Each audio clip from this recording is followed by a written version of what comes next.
Self-esteem is the negative view of ourselves. It's like Igor on the Pooh cartoon. He's always having a bad day. Nothing ever goes his way. Low self-esteem. Ideal self. When you're looking at the ideal self, you're looking at what you like to be. There are two different parts of seeing this. There's incongruent and congruent. This model shows someone that is incongruent, their self-image and their ideal image are different. Very different. Very little of that overlaps, and they have a difficult time with self-actualization. Someone who is congruent actually merges a lot more, and they overlap, and they're able to see themselves. It's been said that as you get older, your ideal self and your self-image begin to overlap a lot more because you get more comfortable in being yourself. Let's look at self-concept and the learning debate. It's been said that self-concept frequently is correlated with academic performance, according to the National Association of School Psychologists. But it appears to be a consequence rather than a cause to high achievement. In other words, if I achieve high, it makes me have high self-concept, and I feel good about myself, and I think that I can achieve, instead of being the other way around. I come into the test feeling very good, therefore I'm going to do well. It says that students may develop their self-concept more easily after demonstrating high achievement. This is important for teachers to continue to praise students when they're doing well. Show them they're doing well on a test, continue to praise them, and that should be able to foster higher achievement.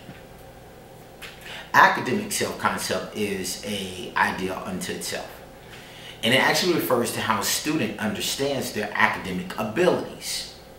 An example I have is a student who sees herself as an intelligent, excellent reader and good at mathematics and has a positive academic self-concept. This is somebody who looks and says, you know what, I'm smart, I can do it, and I'm good at math. So they have a positive self-concept of themselves in academics. If students have a positive academic self-concept, they will perform better in school and vice versa. And this ties back to what we talked about earlier with promoting positivity in students after they do well. That way, they have an opportunity to feel better about themselves for the next test, because that high achievement is what actually pushes positive self-concept. Activities to improve self-concept. Teachers, we can really incorporate activities into the learning environment to help students to develop their self-concepts. Examples: the interview. The interview is when students actually write down positive questions, they interview each other, and they share positive things about each other amongst themselves. This is really good when dealing with academics and having them interview about a test, how well they did, and this gets them also interacting with themselves and with others. I really like the idea of the journal because it allows a student to be creative. With the journal, they can do short stories, they can also write essays, but more importantly, I think they can do like poetry and those kind of things. They have the ability to express themselves in words and talk positively about themselves. Create a me commercial. Commercials advertise and promote, and that's what they have the opportunity to do for themselves. Shared learning. Shared learning is one of the best. It allows them, once they've written down positive things about themselves, to get out and share amongst their peers. It puts them in a great light, and then it also allows their peers to feel as though they have the opportunity to do well also.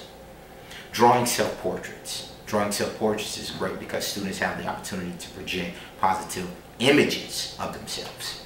These activities are great activities to help students to develop a new way to see themselves, and then also help them determine their academic strengths and weaknesses. So this is our last slide. What matters most? is how you see yourself. There's a kitten, but he sees himself as a lion. And we want to develop this in students. So go back to the essential question and think to yourself and ask yourself, how does understanding self-concept help you understand and help your students? Thank you.